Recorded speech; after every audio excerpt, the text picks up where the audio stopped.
8. Son duel avait fait passer du roi au nombre des chroniqueurs de tête de la vie française, mais, comme il éprouvait une peine infinie à découvrir des idées, il prit la spécialité des déclamations sur la décadence des mœurs, sur l'abaissement des caractères, l'affaissement du patriotisme et l'anémie de l'honneur français. Il avait trouvé le mot anémie dont il était fier.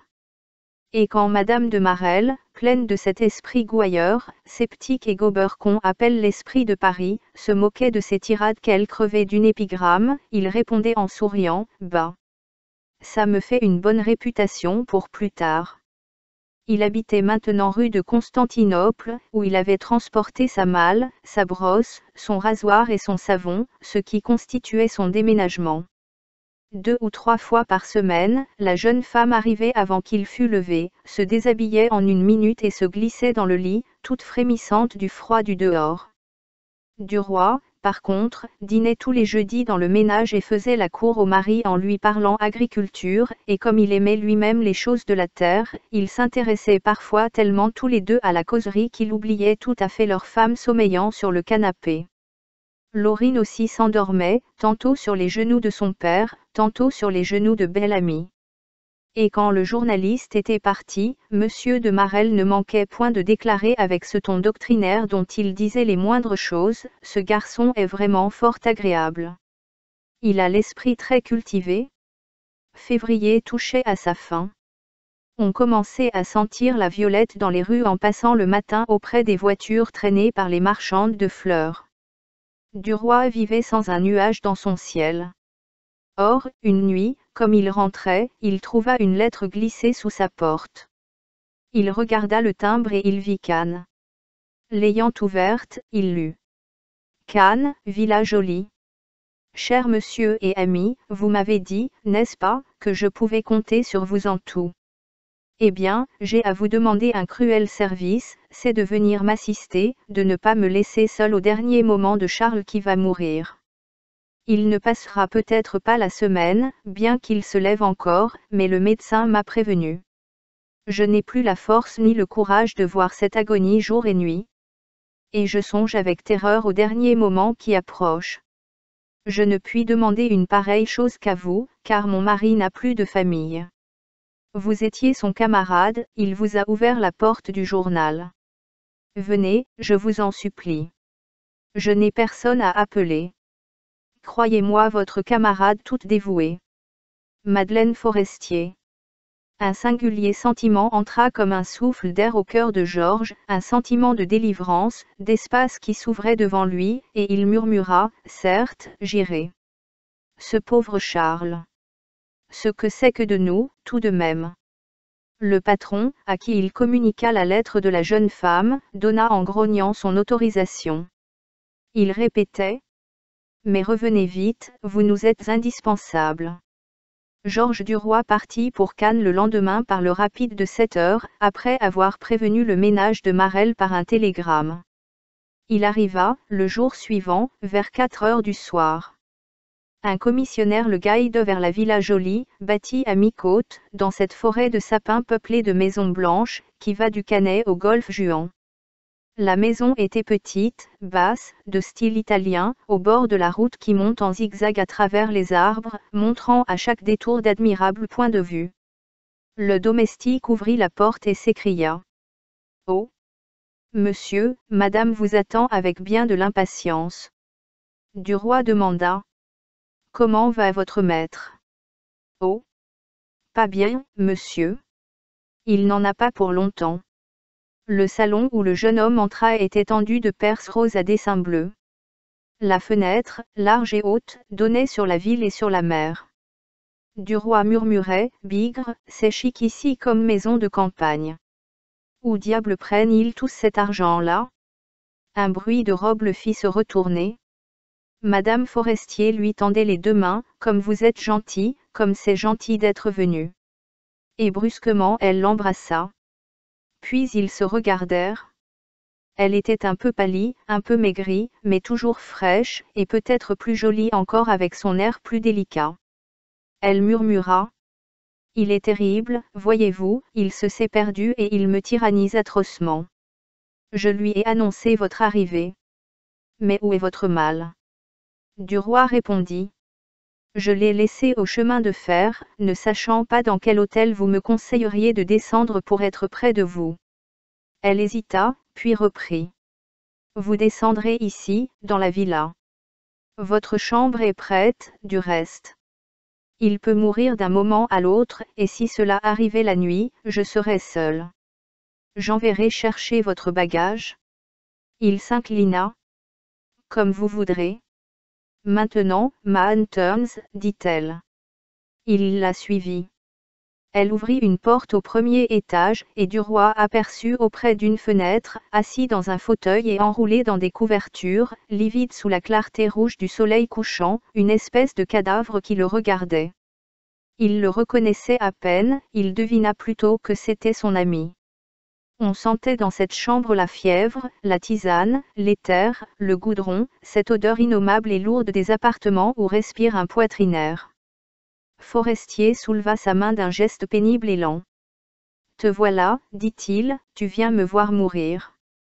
Je te remercie. » Duroy affecta de rire, « Te voir mourir.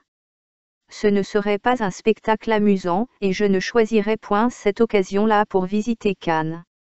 Je viens te dire bonjour et me reposer un peu. » L'autre murmura, « Assieds-toi » et il baissa la tête comme enfoncé en des méditations désespérées.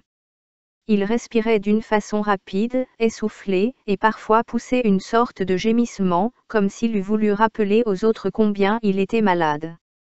Voyant qu'il ne parlait point, sa femme vint s'appuyer à la fenêtre et elle dit en montrant l'horizon d'un coup de tête, « Regardez cela. Est-ce beau ?»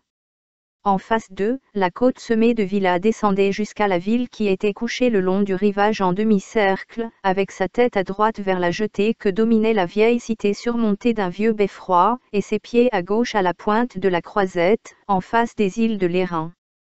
Elles avaient l'air, ces îles, de deux taches vertes, dans l'eau toute bleue. On eût dit qu'elles flottaient comme deux feuilles immenses, tant elles semblaient plates de là-haut. Et, tout au loin, fermant l'horizon de l'autre côté du golfe, au-dessus de la jetée et du beffroi, une longue suite de montagnes bleuâtres dessinait sur un ciel éclatant une ligne bizarre et charmante de sommets tantôt arrondis, tantôt crochus, tantôt pointus, et qui finissait par un grand mont en pyramide plongeant son pied dans la pleine mer. Madame Forestier l'indiqua, c'est l'Estérel. L'espace derrière les cimes sombres était rouge, d'un rouge sanglant et doré que l'œil ne pouvait soutenir. Duroy subissait malgré lui la majesté de cette fin du jour. Il murmura, ne trouvant point d'autres termes assez imagés pour exprimer son admiration. Oh! Oui, c'est épatant, ça. Forestier releva la tête vers sa femme et demanda. Donne-moi un peu d'air. Elle répondit. Prends garde, il est tard, le soleil se couche, tu vas encore attraper froid, et tu sais que ça ne te vaut rien dans ton état de santé. Il fit de la main droite un geste fébrile et faible qui aurait voulu être un coup de poing et il murmura avec une grimace de colère, une grimace de mourant qui montrait la minceur des lèvres, la maigreur des joues et la saillie de tous les os. Je te dis que j'étouffe.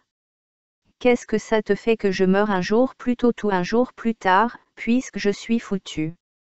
Elle ouvrit toute grande la fenêtre. Le souffle qui entra les surprit tous les trois comme une caresse. C'était une brise molle, tiède, paisible, une brise de printemps nourrie déjà par les parfums des arbustes et des fleurs capiteuses qui poussent sur cette côte. On y distinguait un goût puissant de résine et l'âcre saveur des eucalyptus. Forestier la buvait d'une haleine courte et fiévreuse. Il crispa les ongles de ses mains sur les bras de son fauteuil, et dit d'une voix basse, sifflante, rageuse. « Ferme la fenêtre. Cela me fait mal. J'aimerais mieux crever dans une cave. » Et sa femme ferma la fenêtre lentement, puis elle regarda au loin, le front contre la vitre. Duroy, mal à l'aise, aurait voulu causer avec le malade, le rassurer. Mais il n'imaginait rien de propre à le réconforter. Il balbutia. « Alors ça ne va pas mieux depuis que tu es ici ?» L'autre haussa les épaules avec une impatience accablée, « Tu le vois bien. » Et il baissa de nouveau la tête. Duroy reprit. « Sacristi, il fait rudement bon ici, comparativement à Paris. Là-bas on est encore en plein hiver. Il neige, il grêle, il pleut, et il fait sombre à allumer les lampes des 3 heures de l'après-midi. Forestier demanda. Rien de nouveau au journal. Rien de nouveau. On a pris pour te remplacer le petit Lacrin qui sort du Voltaire, mais il n'est pas mûr. Il est temps que tu reviennes. Le malade balbutia. Moi? J'irai faire de la chronique à 6 pieds sous terre maintenant. L'idée fixe revenait comme un coup de cloche à propos de tout, reparaissait sans cesse dans chaque pensée, dans chaque phrase. Il y eut un long silence, un silence douloureux et profond. L'ardeur du couchant se calmait lentement, et les montagnes devenaient noires sur le ciel rouge qui s'assombrissait. Une ombre colorée, un commencement de nuit qui gardait des lueurs de brasier mourant, entrait dans la chambre, semblait teindre les meubles, les murs, les tentures, les coins avec des tons mêlés d'encre et de pourpre. La glace de la cheminée, reflétant l'horizon, avait l'air d'une plaque de sang. Madame Forestier ne remuait point, toujours debout, le dos à l'appartement, le visage contre le carreau. Et Forestier se mit à parler d'une voix saccadée, essoufflée, déchirante à entendre. Combien est-ce que j'en verrai encore, de couchers de soleil? 8, 10, 15 ou 20, peut-être 30, pas plus. Vous avez du temps, vous autres, moi, c'est fini. Et ça continuera, après moi, comme si j'étais là. Il demeura muet quelques minutes, puis reprit. Tout ce que je vois me rappelle que je ne le verrai plus dans quelques jours. C'est horrible, je ne verrai plus rien, rien de ce qui existe, les plus petits objets qu'on manie, les verres, les assiettes, les lits où l'on se repose si bien, les voitures. C'est bon de se promener en voiture, le soir. Comme j'aimais tout ça. Il faisait avec les doigts de chaque main un mouvement nerveux et léger, comme s'il eût joué du piano sur les 2 bras de son siège. Et chacun de ces silences était plus pénible que ses paroles, tant on sentait qu'il devait penser à d'épouvantables choses. Et Duroy tout à coup se rappela ce que lui disait Norbert de Varenne, quelques semaines auparavant. Moi, maintenant, je vois la mort de si près que j'ai souvent envie d'étendre le bras pour la repousser. Je la découvre partout. Les petites bêtes écrasées sur les routes, les feuilles qui tombent, le poil blanc aperçu dans la barbe d'un ami, me ravagent le cœur et me crient, la voilà. Il n'avait pas compris, ce jour-là, maintenant il comprenait en regardant Forestier. Et une angoisse inconnue, atroce, entrait en lui, comme s'il eût senti tout près, sur ce fauteuil où haletait cet homme, la hideuse mort à portée de sa main. Il avait envie de se lever, de s'en aller, de se sauver, de retourner à Paris tout de suite. Oh! S'il avait su, il ne serait pas venu. La nuit maintenant s'était répandue dans la chambre comme un deuil hâtif qui serait tombé sur ce moribond. Seule la fenêtre restait visible encore, dessinant, dans son carré plus clair, la silhouette immobile de la jeune femme. Et Forestier demanda avec irritation. Eh bien, on n'apporte pas la lampe aujourd'hui. Voilà ce qu'on appelle soigner un malade. L'ombre du corps qui se découpait sur les carreaux disparut, et on entendit tinte un timbre électrique dans la maison sonore. Un domestique entra bientôt qui posa une lampe sur la cheminée. Madame Forestier dit à son mari. Veux-tu te coucher, ou descendras-tu pour dîner? Il murmura. Je descendrai. Et l'attente du repas les fit demeurer encore près d'une heure immobiles, tous les trois, prononçant seulement parfois un mot quelconque, inutile, banal, comme s'il y eût du danger, un danger mystérieux, à laisser durer trop longtemps ce silence, à laisser se figer l'air muet de cette chambre où rôdait la mort. Enfin le dîner fut annoncé. Il sembla long à Duroy, interminable. Il ne parlait pas, il mangeait sans bruit, puis émiettait du pain du bout des doigts. Et le domestique faisait le service, marchait, allait et venait sans qu'on entendît ses pieds, car le bruit des semelles irritant Charles, l'homme était chaussé de savates. Seul le tic-tac dur d'une horloge de bois troublait le calme des murs de son mouvement mécanique et régulier. Dès qu'on eut fini de manger, Duroy, sous prétexte de fatigue, se retira dans sa chambre, et, accoudé à sa fenêtre, il regardait la pleine lune au milieu du ciel, comme un globe de lampe énorme, jeté sur les murs blancs des villas sa clarté sèche et voilée, et s'émettre sur la mer une sorte d'écaille de lumière mouvante et douce. Et il cherchait une raison pour s'en aller bien vite, inventant des ruses, des télégrammes qu'il allait recevoir, un appel de M. Walter. Mais ses résolutions de fuite lui parurent plus difficiles à réaliser, en s'éveillant le lendemain. Madame Forestier ne se laisserait point prendre à ses adresses, et il perdrait par sa couardise tout le bénéfice de son dévouement. Il se dit, bah. C'est embêtant, eh bien, tant pis, il y a des passes désagréables dans la vie, et puis, ça ne sera peut-être pas long. Il faisait un temps bleu, de ce bleu du midi qui vous emplit le cœur de joie, et Duroy descendit jusqu'à la mer, trouvant qu'il serait assez tôt de voir Forestier dans la journée. Quand il rentra pour déjeuner, le domestique lui dit: Monsieur a déjà demandé monsieur 2 ou 3 fois. Si monsieur veut monter chez monsieur. Il monta. Forestier semblait dormir dans un fauteuil. Sa femme lisait, allongée sur le canapé. Le malade releva la tête. Duroy demanda: Eh bien, comment vas-tu? Tu m'as l'air gaillard ce matin. L'autre murmura: Oui, ça va mieux, j'ai repris des forces. Déjeune bien vite avec Madeleine, parce que nous allons faire un tour en voiture. La jeune femme, dès qu'elle fut seule avec Duroy, lui dit: Voilà. Aujourd'hui il se croit sauvé. Il fait des projets depuis le matin. Nous allons tout à l'heure au Golfe Juan acheter des faïences pour notre appartement de Paris. Il veut sortir à toute force, mais j'ai horriblement peur d'un accident. Il ne pourra pas supporter les secousses de la route. Quand le landau fut arrivé, Forestier descendit l'escalier pas à pas, soutenu par son domestique.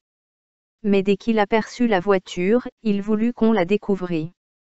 Sa femme résistait. Tu vas prendre froid. C'est de la folie. Il s'obstina. Non, je vais beaucoup mieux. Je le sens bien. On passa d'abord dans ces chemins ombreux qui vont toujours entre 2 jardins et qui font de Cannes une sorte de parc anglais, puis on gagna la route d'Antibes, le long de la mer. Forestier expliquait le pays. Il avait indiqué d'abord la villa du comte de Paris. Il en nommait d'autres. Il était gai, d'une gaieté voulue, factice et débile de condamner. Il levait le doigt, n'ayant point la force de tendre le bras. Tiens, voici l'île Sainte-Marguerite et le château dont Bazaine s'est évadé. Nous en a-t-on donné à garder avec cette affaire-là? Puis il eut des souvenirs de régiment, il nomma des officiers qui leur rappelaient des histoires. Mais, tout à coup, la route ayant tourné, on découvrit le golfe Juan tout entier avec son village blanc dans le fond et la pointe d'Antibes à l'autre bout. Et Forestier, saisi soudain d'une joie enfantine, balbutia: Ah! L'escadre, tu vas voir l'escadre. Au milieu de la vaste baie, on apercevait, en effet, une demi-douzaine de gros navires qui ressemblaient à des rochers couverts de ramures. Ils étaient bizarres, difformes, énormes, avec des excroissances, des tours, des éperons s'enfonçant dans l'eau comme pour aller prendre racine sous la mer. On ne comprenait pas que cela pût se déplacer, remuer, tant il semblait lourd et attaché au fond. Une batterie flottante, ronde, haute, en forme d'observatoire, ressemblait à ces phares qu'on bâtit sur des écueils. Et un grand trois-mâts passait auprès d'eux pour gagner le large, toutes ses voiles déployées, blanches et joyeuses. Il était gracieux et joli auprès des monstres de guerre, des monstres de fer, des vilains monstres accroupis sur l'eau. Forestier s'efforçait de les reconnaître. Il nommait le Colbert, le Suffren, l'amiral Dupéré, le Redoutable, la Dévastation, puis il reprenait: Non, je me trompe, c'est celui-là la Dévastation. Ils arrivèrent devant une sorte de grand pavillon où on lisait Faïence d'art du Golfe Juan, et la voiture ayant tourné autour d'un gazon s'arrêta devant la porte. Forestier voulait acheter 2 vases pour les poser sur sa bibliothèque. Comme il ne pouvait guère descendre de voiture, on lui apportait les modèles l'un après l'autre. Il fut longtemps à choisir, consultant sa femme et du roi. Tu sais, c'est pour le meuble au fond de mon cabinet. De mon fauteuil, j'ai cela sous les yeux tout le temps. Je tiens à une forme ancienne, à une forme grecque. Il examinait les échantillons, s'en faisait apporter d'autres, reprenait les premiers. Enfin, il se décida, et ayant payé, il exigea que l'expédition fût faite tout de suite. Je retourne à Paris dans quelques jours, disait-il. Ils revinrent, mais, le long du golfe, un courant d'air froid les frappa soudain glissés dans le pli d'un vallon, et le malade se mit à tousser. Ce ne fut rien d'abord, une petite crise, mais elle grandit, devint une quinte ininterrompue, puis une sorte de hoquet, un râle. Forestier suffoquait, et chaque fois qu'il voulait respirer la toux lui déchirait la gorge, sortie du fond de sa poitrine. Rien ne la calmait, rien ne l'apaisait. Il fallut le porter du landau dans sa chambre, et du roi, qui lui tenait les jambes, sentait les secousses de ses pieds, à chaque convulsion de ses poumons.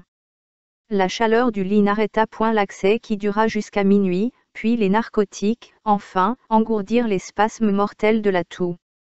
Et le malade demeura jusqu'au jour, assis dans son lit, les yeux ouverts. Les premières paroles qu'il prononça furent pour demander le barbier, car il tenait à être rasé chaque matin. Il se leva pour cette opération de toilette, mais il fallut le recoucher aussitôt, et il se mit à respirer d'une façon si courte, si dure, si pénible, que Madame Forestier, épouvantée, fit réveiller du roi, qui venait de se coucher, pour le prier d'aller chercher le médecin. Il ramena presque immédiatement le docteur Gaveau qui prescrivit un breuvage et donna quelques conseils, mais comme le journaliste le reconduisait pour lui demander son avis. « C'est l'agonie, dit-il. Il sera mort demain matin. Prévenez cette pauvre jeune femme et envoyez chercher un prêtre. Moi, je n'ai plus rien à faire. Je me tiens cependant entièrement à votre disposition. » Du roi fit appeler Madame Forestier. Il va mourir. Le docteur conseille d'envoyer chercher un prêtre. Que voulez-vous faire? Elle hésita longtemps, puis, d'une voix lente, ayant tout calculé. Oui, ça vaut mieux, sous bien des rapports.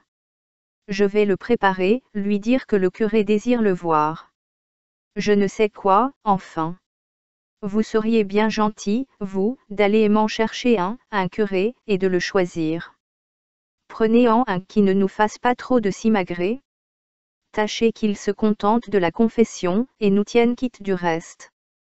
Le jeune homme ramena un vieil ecclésiastique complaisant qui se prêtait à la situation.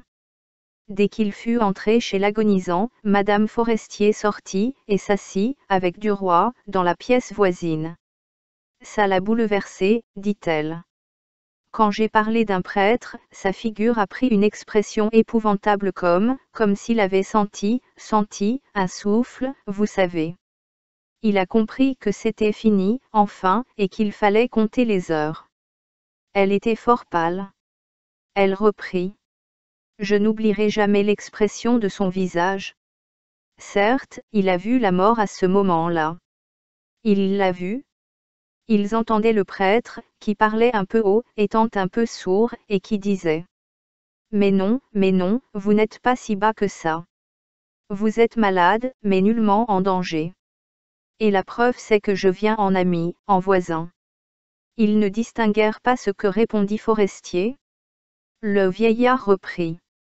Non, je ne vous ferai pas communier. Nous causerons de ça quand vous irez bien. Si vous voulez profiter de ma visite pour vous confesser par exemple, je ne demande pas mieux. Je suis un pasteur, moi, je saisis toutes les occasions pour ramener mes brebis. Un long silence suivit. Forestier devait parler de sa voix haletante et sans timbre. Puis tout d'un coup, le prêtre prononça, d'un ton différent, d'un ton d'officiant à l'autel. La miséricorde de Dieu est infinie, récitez le Confiteor, mon enfant. Vous l'avez peut-être oublié, je vais vous aider. Répétez avec moi, Confiteor do Omnipotenti. Beata Mariae Sempe Virginie.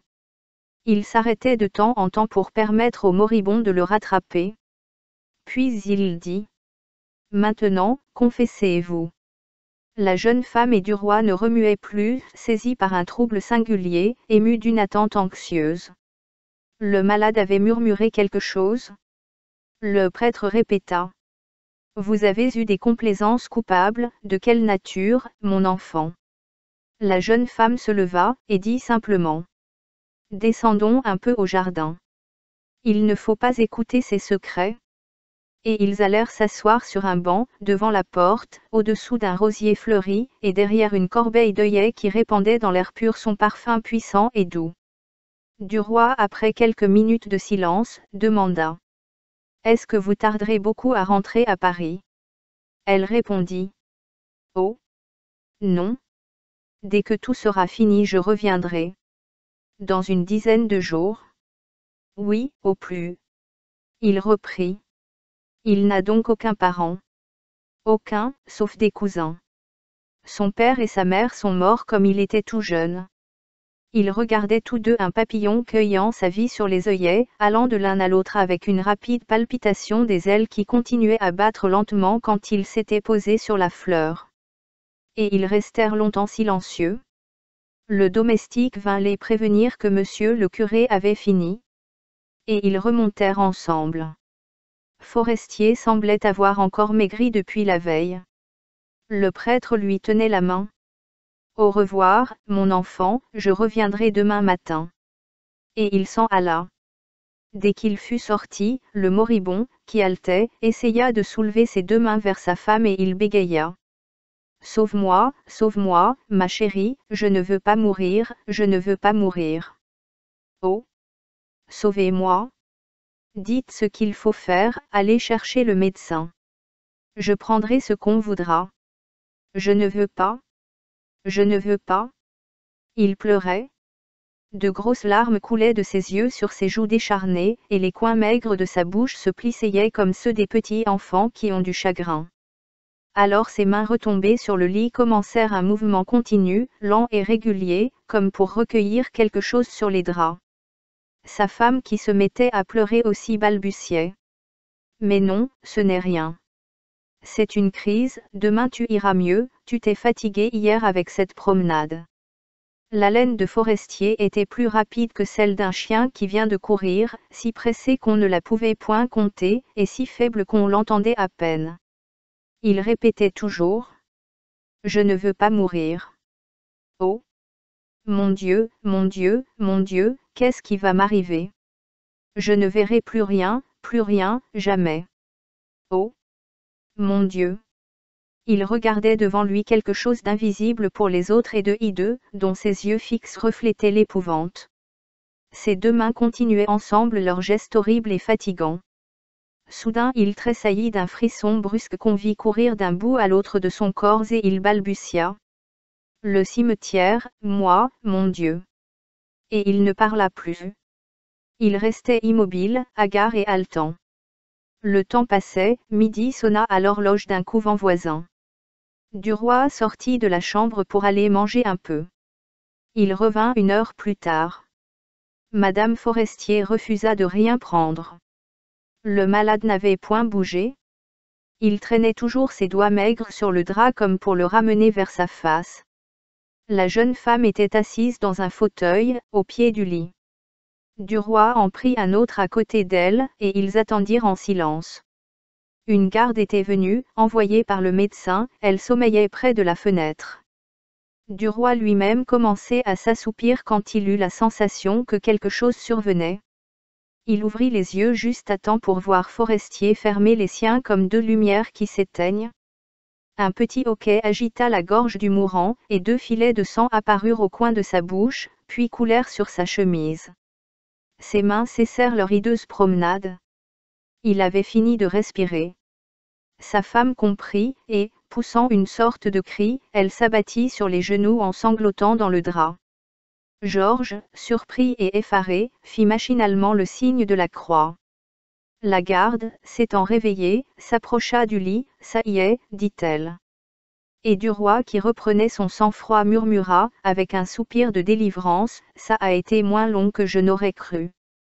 Lorsque fut dissipé le premier étonnement, après les premières larmes versées, on s'occupa de tous les soins et de toutes les démarches que réclame un mort. Duroy courut jusqu'à la nuit. Il avait grand faim en rentrant. Madame Forestier mangea quelque peu, puis ils s'installèrent tous deux dans la chambre funèbre pour veiller le corps. 2 bougies brûlaient sur la table de nuit à côté d'une assiette où trempait une branche de mimosa dans un peu d'eau, car on n'avait point trouvé le rameau de buis nécessaire. Ils étaient seuls, le jeune homme et la jeune femme, auprès de lui, qui n'était plus. Il demeurait sans parler, pensant et le regardant. Mais Georges, que l'ombre inquiétait auprès de ce cadavre, le contemplait obstinément. Son œil et son esprit attirés, fascinés, par ce visage décharné que la lumière vacillante faisait paraître encore plus creux, restaient fixes sur lui. C'était là son ami, Charles Forestier, qui lui parlait hier encore. Quelle chose étrange et épouvantable que cette fin complète d'un être. Oh! Il se les rappelait maintenant les paroles de Norbert de Varenne hanté par la peur de la mort. Jamais un être ne revient. Il en naîtrait des millions et des milliards, à peu près pareils, avec des yeux, un nez, une bouche, un crâne, et dedans une pensée, sans que jamais celui-ci reparût, qui était couché dans ce lit. Pendant quelques années il avait vécu, mangé, ri, aimé, espéré, comme tout le monde. Et c'était fini, pour lui, fini pour toujours. Une vie. Quelques jours, et puis plus rien. On naît, on grandit, on est heureux, on attend, puis on meurt. Adieu. Homme ou femme, tu ne reviendras point sur la terre. Et pourtant chacun porte en soi le désir fiévreux et irréalisable de l'éternité, chacun est une sorte d'univers dans l'univers, et chacun s'anéantit bientôt complètement dans le fumier des germes nouveaux. Les plantes, les bêtes, les hommes, les étoiles, les mondes, tout s'anime, puis meurt pour se transformer. Et jamais un être ne revient, insecte, homme ou planète. Une terreur confuse, immense, écrasante, pesait sur l'âme de Duroy, la terreur de ce néant illimité, inévitable, détruisant indéfiniment toutes les existences si rapides et si misérables. Il courbait déjà le front sous sa menace. Il pensait aux mouches qui vivent quelques heures, aux bêtes qui vivent quelques jours, aux hommes qui vivent quelques ans, aux terres qui vivent quelques siècles. Quelle différence donc entre les uns et les autres? Quelques aurores de plus, voilà tout. Il détourna les yeux pour ne plus regarder le cadavre. Madame Forestier, la tête baissée, semblait songer aussi à des choses douloureuses. Ses cheveux blonds étaient si jolis sur sa figure triste, qu'une sensation douce comme le toucher d'une espérance passa dans le cœur du jeune homme. Pourquoi se désoler quand il avait encore tant d'années devant lui? Et il se mit à la contempler. Elle ne le voyait point, perdu dans sa méditation. Il se disait, voilà pourtant la seule chose de la vie, l'amour. Tenir dans ses bras une femme aimée. Là est la limite du bonheur humain. Quelle chance il avait eue, ce mort, de rencontrer cette compagne intelligente et charmante. Comment s'était-il connu? Comment avait-elle consenti, elle, à épouser ce garçon médiocre et pauvre? Comment avait-elle fini par en faire quelqu'un? Alors il songea à tous les mystères cachés dans les existences. Il se rappela ce qu'on chuchotait du comte de Vaudrec qu'il avait doté et marié, disait-on. Qu'allait-elle faire maintenant? Qui épouserait-elle? Un député, comme le pensait Madame de Marelle, ou quelque gaillard d'avenir, un forestier supérieur. Avait-elle des projets, des plans, des idées arrêtées? Comme il eût désiré savoir cela. Mais pourquoi ce souci de ce qu'elle ferait? Il se le demanda, et s'aperçut que son inquiétude venait d'une de ces arrière-pensées confuses, secrètes, qu'on se cache à soi-même et qu'on ne découvre qu'en allant fouiller au fond de soi. Oui, pourquoi n'essaierait-il pas lui-même cette conquête? Comme il serait fort avec elle, et redoutable. Comme il pourrait aller vite et loin, et sûrement. Et pourquoi ne réussirait-il pas? Il sentait bien qu'il lui plaisait, qu'elle avait pour lui plus que de la sympathie, une de ces affections qui naissent entre deux natures semblables et qui tiennent autant d'une séduction réciproque que d'une sorte de complicité muette. Elle le savait intelligent, résolu, tenace, elle pouvait avoir confiance en lui. Ne l'avait-elle pas fait venir en cette circonstance si grave? Et pourquoi l'avait-elle appelé? Ne devait-il pas voir là une sorte de choix, une sorte d'aveu, une sorte de désignation? Si elle avait pensé à lui, juste à ce moment où elle allait devenir veuve, c'est que, peut-être, elle avait songé à celui qui deviendrait de nouveau son compagnon, son allié. Et une envie impatiente le saisit de savoir, de l'interroger, de connaître ses intentions. Il devait repartir le surlendemain, ne pouvant demeurer seul avec cette jeune femme dans cette maison. Donc il fallait se hâter, il fallait, avant de retourner à Paris, surprendre avec adresse, avec délicatesse, ses projets, et ne pas la laisser revenir, céder aux sollicitations d'un autre peut-être, et s'engager sans retour. Le silence de la chambre était profond, on n'entendait que le balancier de la pendule qui battait sur la cheminée son tic-tac métallique et régulier. Il murmura. « Vous devez être bien fatigué. » Elle répondit. « Oui, mais je suis surtout accablée. » Le bruit de leur voix les étonna, sonnant étrangement dans cet appartement sinistre. Et ils regardèrent soudain le visage du mort, comme s'ils se fussent attendus à le voir remuer, à l'entendre leur parler, ainsi qu'ils faisaient, quelques heures plus tôt. Duroy reprit. « Oh! C'est un gros coup pour vous, et un changement si complet dans votre vie, un vrai bouleversement du cœur et de l'existence entière. » Elle soupira longuement sans répondre. Il continua. « C'est si triste pour une jeune femme de se trouver seule comme vous allez l'être. » Puis il se tut. Elle ne dit rien. Il balbutia. « Dans tous les cas, vous savez le pacte conclu entre nous. Vous pouvez disposer de moi comme vous voudrez. Je vous appartiens. » Elle lui tendit la main en jetant sur lui un de ces regards mélancoliques et doux qui remuant en nous jusqu'aux moelle des os. « Merci, vous êtes bon, excellent. Si j'osais et si je pouvais quelque chose pour vous, je dirais aussi, comptez sur moi. » Il avait pris la main offerte et il la gardait, la serrant, avec une envie ardente de la baiser. Il s'y décida enfin, et l'approchant lentement de sa bouche, il tint longtemps la peau fine, un peu chaude, fiévreuse et parfumée contre ses lèvres. Puis quand il sentit que cette caresse d'ami allait devenir trop prolongée, il sut laisser retomber la petite main. Elle s'en revint mollement sur le genou de la jeune femme qui prononça gravement. « Oui, je vais être bien seule, mais je m'efforcerai d'être courageuse. » Il ne savait comment lui laisser comprendre qu'il serait heureux, bien heureux, de l'avoir pour femme à son tour. Certes, il ne pouvait pas le lui dire, à cette heure, en ce lieu, devant ce corps, cependant il pouvait, lui semblait-il, trouver une de ces phrases ambiguës, convenables et compliquées, qui ont des sens cachés sous les mots, et qui expriment tout ce qu'on veut par leur réticence calculée. Mais le cadavre le gênait, le cadavre rigide, étendu devant eux, et qu'ils sentaient entre eux.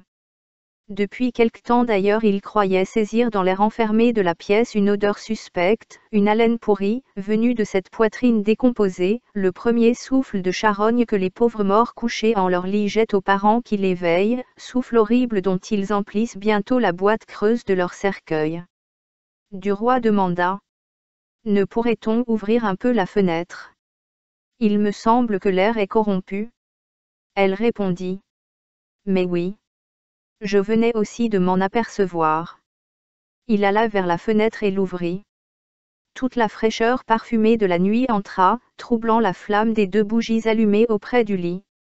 La lune répandait, comme l'autre soir, sa lumière abondante et calme sur les murs blancs des villas et sur la grande nappe luisante de la mer.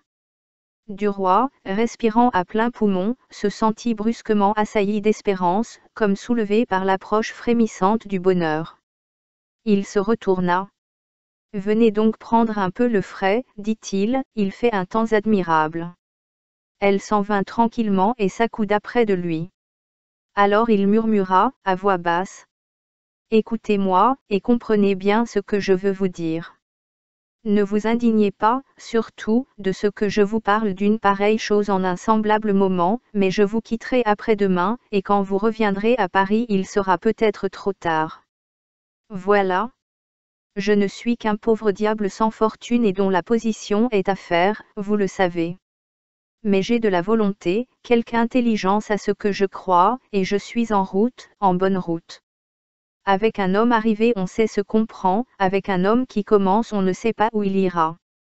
Tant pis, ou tant mieux. Enfin je vous ai dit un jour, chez vous, que mon rêve le plus cher aurait été d'épouser une femme comme vous. Je vous répète aujourd'hui ce désir. Ne me répondez pas. Laissez-moi continuer. Ce n'est point une demande que je vous adresse. Le lieu et l'instant la rendraient odieuse. Je tiens seulement à ne point vous laisser ignorer que vous pouvez me rendre heureux d'un mot, que vous pouvez faire de moi soit un ami fraternel, soit même un mari, à votre gré, que mon cœur et ma personne sont à vous. Je ne veux pas que vous me répondiez maintenant, je ne veux plus que nous parlions de cela, ici. Quand nous nous reverrons, à Paris, vous me ferez comprendre ce que vous aurez résolu. Jusque-là plus un mot, n'est-ce pas ? Il avait débité cela sans la regarder, comme s'il eût semé ses paroles dans la nuit devant lui. Et elle semblait n'avoir point entendu, tant elle était demeurée immobile, regardant aussi devant elle, d'un œil fixe et vague, le grand paysage pâle éclairé par la lune. Ils demeurèrent longtemps côte à côte, coude contre coude, silencieux et méditants.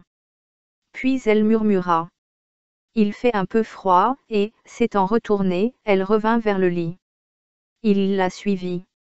Lorsqu'il s'approcha, il reconnut que vraiment Forestier commençait à sentir, et il éloigna son fauteuil, car il n'aurait pu supporter longtemps cette odeur de pourriture. Il dit. Il faudra le mettre en bière dès le matin. Elle répondit. Oui, oui, c'est entendu, le menuisier viendra vers 8 heures. Et Duroy ayant soupiré, pauvre garçon. Elle poussa à son tour un long soupir de résignation navrée.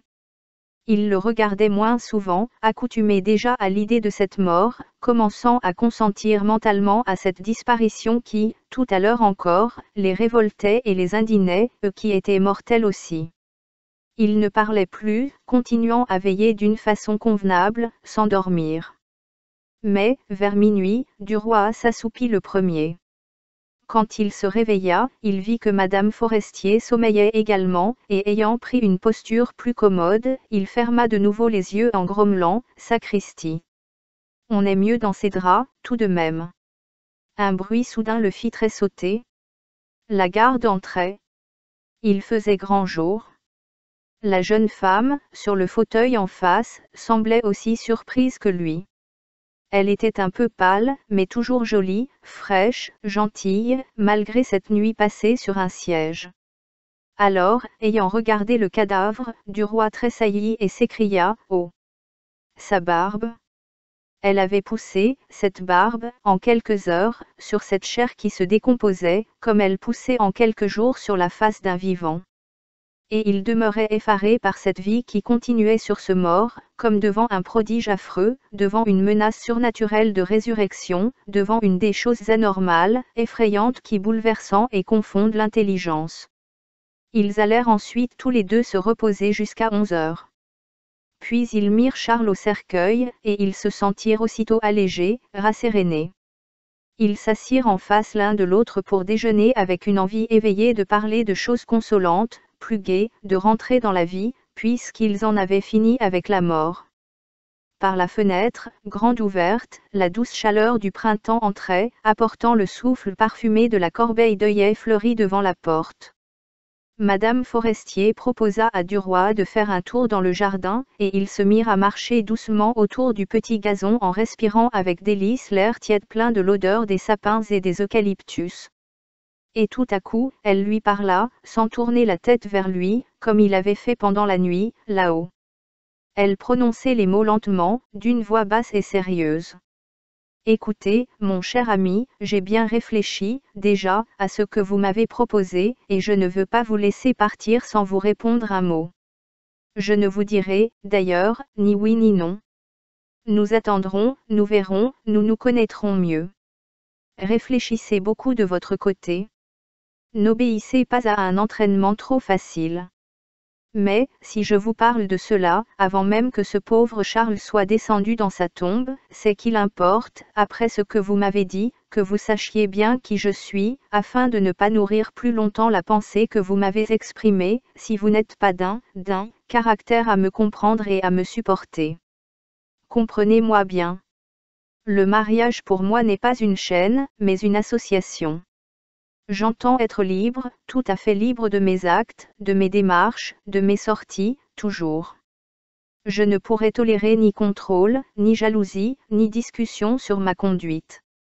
Je m'engagerai, bien entendu, à ne jamais compromettre le nom de l'homme que j'aurais épousé, à ne jamais le rendre odieux ou ridicule. Mais il faudrait aussi que cet homme s'engageât à voir en moi une égale, une alliée, et non pas une inférieure ni une épouse obéissante et soumise.